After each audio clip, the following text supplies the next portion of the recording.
Hello everyone! Today we're going to be hopping back into Historic Brawl with Anim Pakal, the 1000th Moon. Now, this is a very powerful creature to have out onto the battlefield because of its ability. Whenever we attack with one or more non-gnome creatures, we get to put a +1/+1 counter on Anim Pakal, and then create X11 colorless gnome artifact creature tokens that are tapped and attacking, where X is the number of +1/+1 counters on our commander. Now note, we do not have to attack with our commander, just a non-gnome creature, so we can actually keep our commander very safe and still get that value out of all those extra gnomes. So as you might be able to imagine, this is a +1/+1 counter synergy based token deck. So we have a lot of different things that we could do. Now, deck list is down in the description, so you can go ahead and check out all the cards if you like, but I'm just going to talk through a couple of the important things to understand here. So one is protection for our commander, whether that's Swiftfoot Boots or something like a Selfless Saver or Giver of Runes. We have lots of ways to give our commander protection and to stop our opponent from killing our commander. Additionally, we want those +1/+1 counter synergies. We want to be growing the number of +1/+1 counters on our commander, and there's a couple of ways that we could do this. Soul Cleaver is actually a pretty fun card since our tokens are easy to die. We can actually get additional +1/+1 counters whenever an artifact or creature is put into the graveyard from the battlefield. So that could be a cool way to get some extra token generation.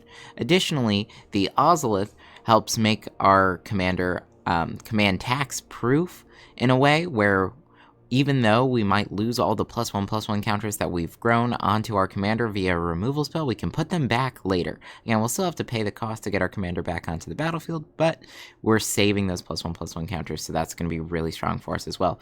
Steel Overseer is really good in this deck. We get to put a +1/+1 counter on each artifact creature we control.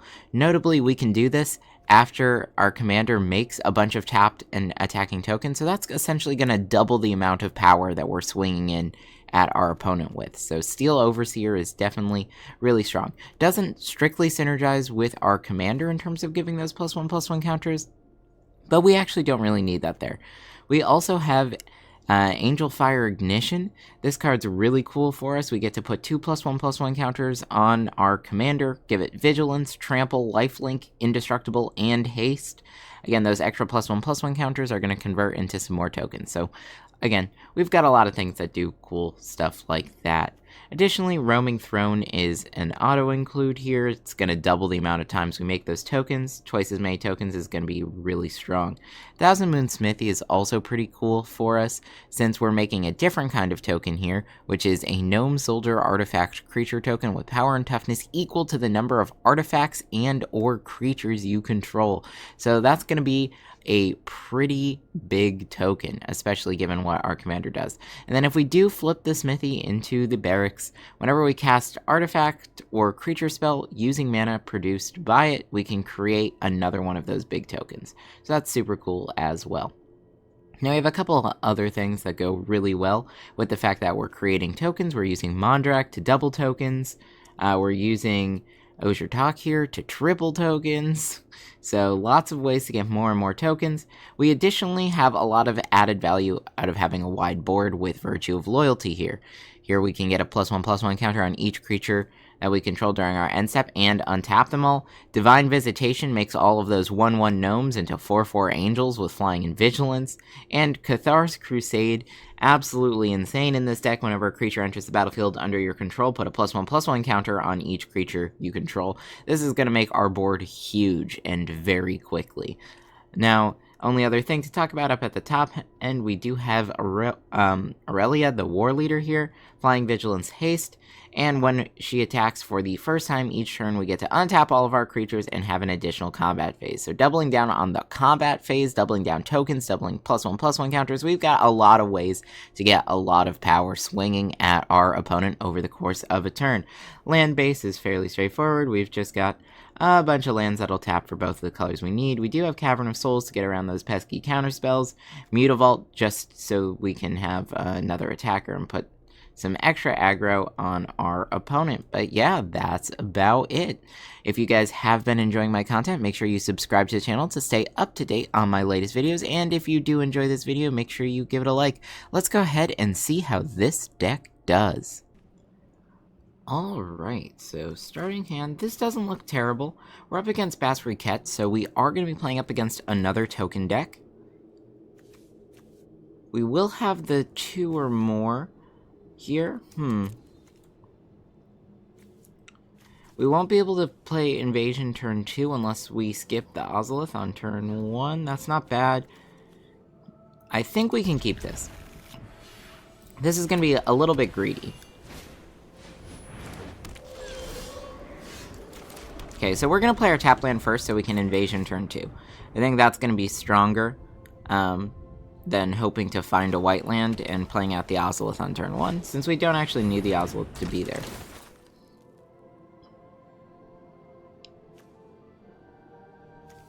Invasion of Gobekhan is actually really strong in this deck just because of that enchantment side here. Not only can we sacrifice it to give hexproof and indestructible to all of our creatures, but at the beginning of our end step we're also going to get an additional +1/+1 counter on each creature that attacked each turn, so we can make our commander bigger, and of course we'll make all of those gnomes our commander makes bigger. So we may be looking at Basriquette next turn. We're going to play out the Invasion of Gobekhan here. Let's see if they have any removal that we need to be worried about. So Portable Hole won't really hit anything but the Ozolith here. Maybe we want... We're not searching our library, so I don't actually care about that. I think we're going to make Legion's Landing more expensive.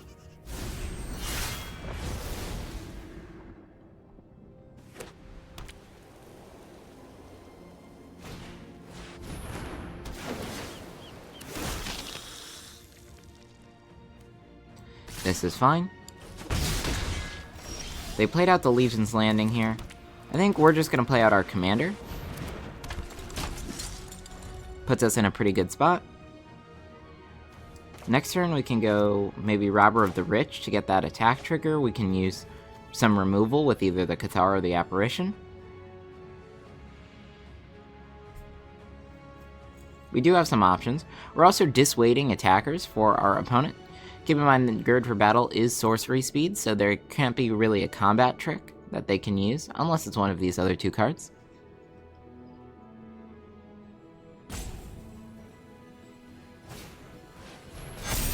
Yep, that's fine, so they'll be attacking with those 2. Maybe they'll even attack with 3. Yep, transform Legion's Landing. We're gonna block the Vampire.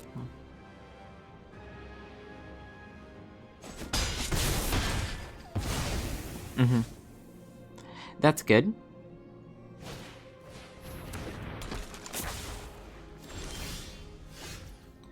Alright, Sacred Foundry. I think we're gonna go Robber of the Rich here.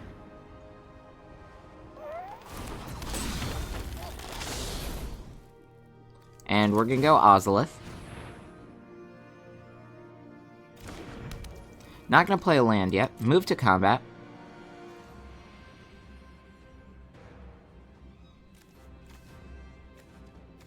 Again, they can flash in the Archivist. So let's see if they'll go ahead and do that. Do we want to attack the Invasion here? No, we'll just attack our opponent. I'm gonna guess they flash in the Archivist to block the Robber. And then block here. This is fine. Archivist dies. Maybe they care more about this. Yep, nope. They've made the choice that I thought they would.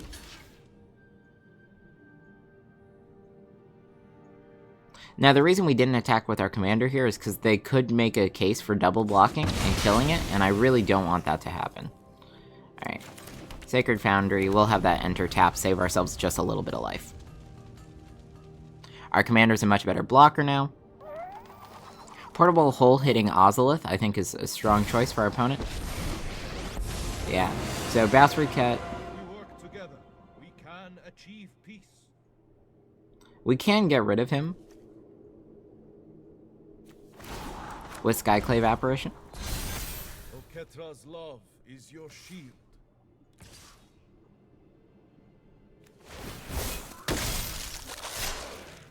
I mean, we'll just block this unnecessary damage.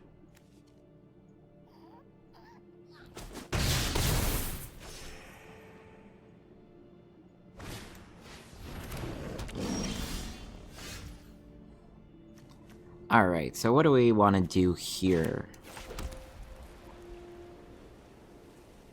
You can Skyclave, hit Basri Ket. I kind of like that. Fall back. I just want to get rid of him for right now, so that way we don't have to deal with that. And we're going to attack the invasion of Gobakhan.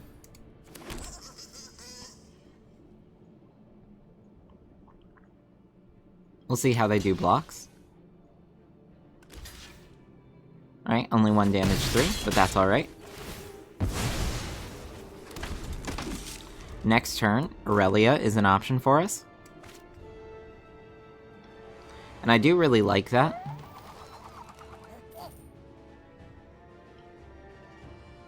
Honestly, I think best case for us is if they just dropped a land and replayed their commander.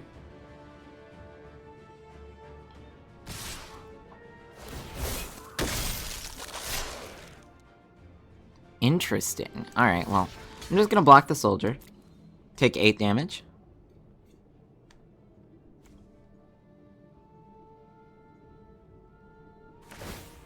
That's fine. We'll take 10 damage instead.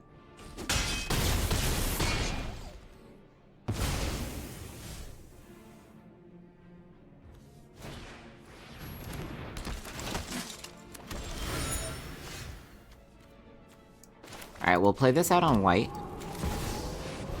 Play Aurelia.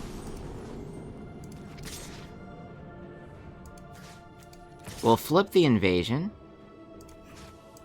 And swing like this.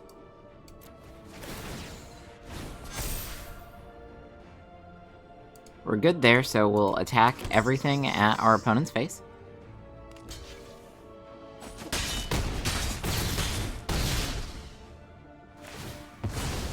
Flips the invasion.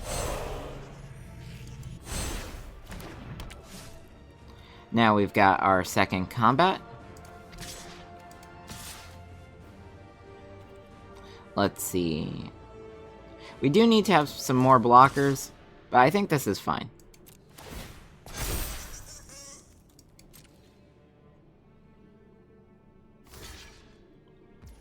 Good.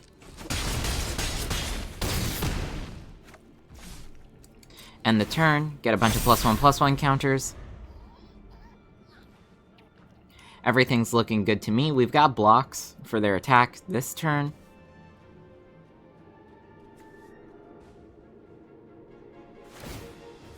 Gonna go ahead and draw a card here. Again, I don't think they have anything that they're gonna need to get through this.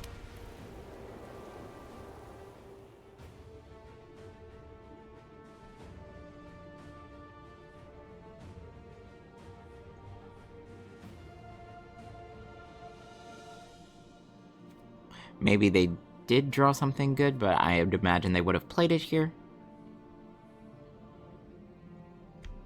Next turn, we'll be swinging for 27 or so.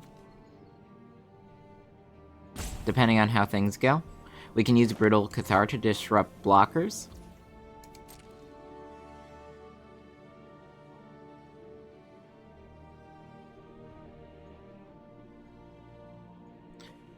Really getting rid of the big lifelink creature is going to be our priority. Alright, my turn. Urbrask's Forge. That's going to be really strong for us. I'm going to play out the Forge. It's going to give us an extra guy, and then let's use Brutal Cathar here. We'll get rid of the Seasoned Cathar. That'll be 1 fewer blocker. And notably, we can swing out with our commander here as well, since they won't be able to kill it with blocks. We get 2 combats as well. So we are going to be looking at a lot of damage here. Make our token. Swing out with everything.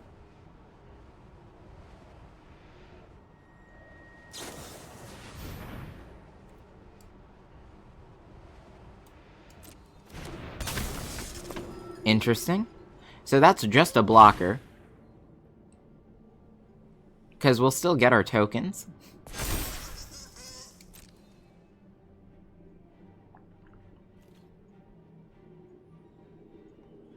We'll see. They can get a little bit of extra life by blocking with the Ailside. Yeah. You should at least block one of the 1/1s for lifelink. Yep.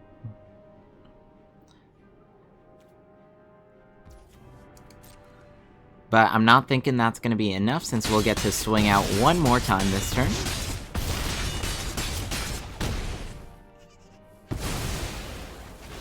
Yep. Again, lifelink got them through it that time. Next combat, they will not have adequate blocks. Let's go ahead and put that on our commander. We'll actually make another horror here because of Aurelia. And we've got it. Alright, so here we are on the play. We're playing up against a Kinnan deck. I'm going to be greedy and assume we get more lands. I like all of the protection that we have in our hand.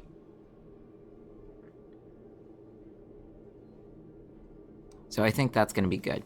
Again, Kinnan has potential to ramp very quickly, so we do want to make sure that we're having a strong early presence on the board. Getting up to 3 mana is going to be a priority so we can get our commander out onto the battlefield.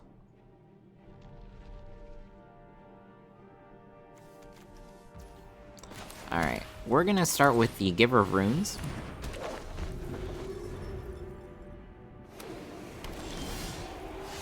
Not seeing that land yet. We're going to pick red here. It's fine. There is a land on top, so that's perfect. Skrelv. We want attack. Between Giver of Runes and Skrelv, we'll be able to protect our board very well. Next turn, I'm thinking we play out our commander if they don't have a good enough blocker for us.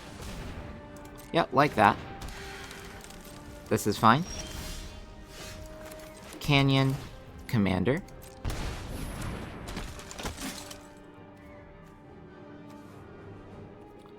Okay. I'm gonna attack with the Skrelv. The Skrelv will get blocked. This is just so we can grow the +1/+1 counters on our commander. Now, next turn, there's a couple different options that we have. Depending on what our opponent does, we can use Invasion to get some insight into their hand and slow them down. They're going to want to get Kinnan out onto the battlefield. That's a given. Yep, another Mana Dork. Alright, well.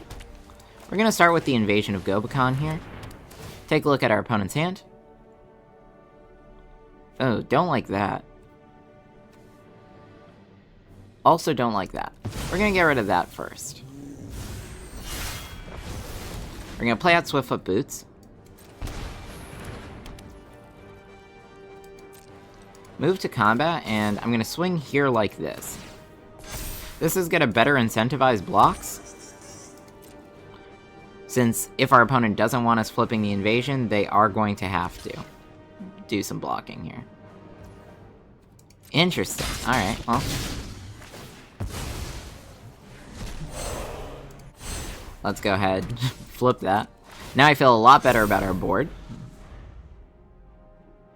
We are very protected. One more land and we can play out Divine Visitation. That's going to be absolutely insane for us.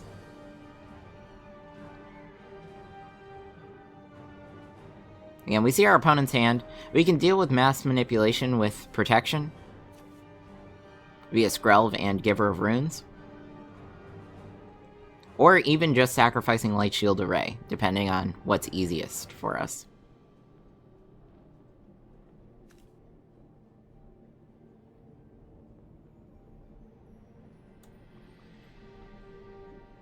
I think we're in a very strong spot here.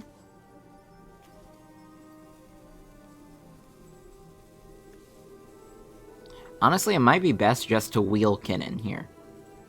Use that ability and look at their cards. But we'll see. Opponent's still thinking about it. Sure. Who are you gonna hit? Gonna hit Skrelv. So we'll pick you. Pro green. Easy.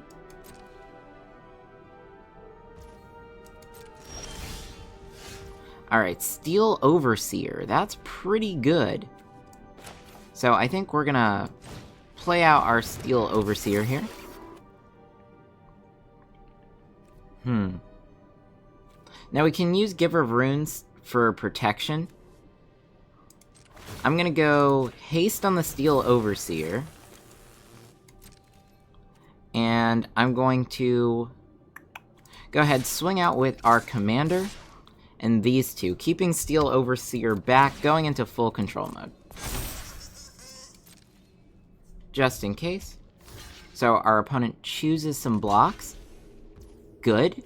So we're going to activate Steel Overseer's ability here. This is going to kill Kinnan. And we're going to use Giver of Runes for protection from green here so we don't die.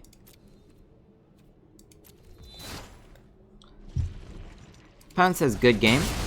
I don't think they were expecting to trade Kinnan there. Again, we still have Light Shield Array as well. Gives that additional buff to our creatures, and we have Skrelv protecting our commander.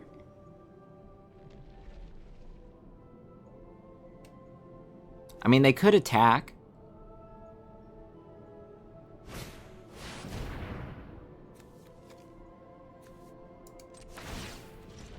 We'll pay the 1, because that's just 1 life. Pick blue. And we've got it. Alright everyone, I hope you enjoyed. So as we were able to see, this deck is a very fun aggro deck to play if you're a fan of tokens. We're going to be swinging out and getting lots of little guys applying a whole bunch of pressure to our opponents. Like I'd mentioned earlier, Steel Overseer is so good because oftentimes your opponent won't even think about all that extra damage that's coming in. And of course, as you're stacking +1/+1 counters on your commander, each combat is going to be more and more dangerous for your opponents. Now, we were able to see a lot of things happen, but there are a couple of things that we didn't get to see that are also pretty cool when they happen. So Impact Tremors, Goblin Bombardment, and Reckless Fireweaver are all cool cards in this deck because we have that synergy with our small creatures entering the battlefield, which is really cool. So again, creatures entering the battlefield dealing damage, being able to sacrifice those creatures that we're making if they're getting blocked to deal the damage anyway, or in this case, whenever having artifacts enter the battlefield, dealing some damage. So that's another good way to kind of chunk down your opponent. We also have some other token generation in this deck, which is fun. We're able to see the cool thing with Urbrask's Forge, where we actually get the 2 oil counters when we're taking 2 combats with Aurelia. So that's really cool too. We didn't get to see the Smithy go off, but the Smithy also makes some huge creatures that you have to contend with. And we also didn't get to see Roaming Throne go ahead and double that combat force, but still that's pretty good. Now, one of the other things that is really important when playing this deck is make sure that your commander is protected. As you saw in that last game there, with Skrelv, with the Giver of Runes, with the Flipped Invasion, there was pretty much nothing that our opponent could do. They had a whole bunch of mana, and they were really just stuck trying to deal with our wide board that was going to hit them regardless.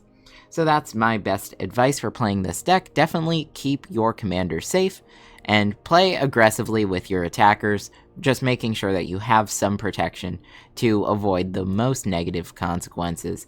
Now, if you guys did enjoy this video, make sure you give it a like, and if you have any ideas for another deck that you'd like to see me play, why don't you let me know in a comment down below. I'll see you all next time.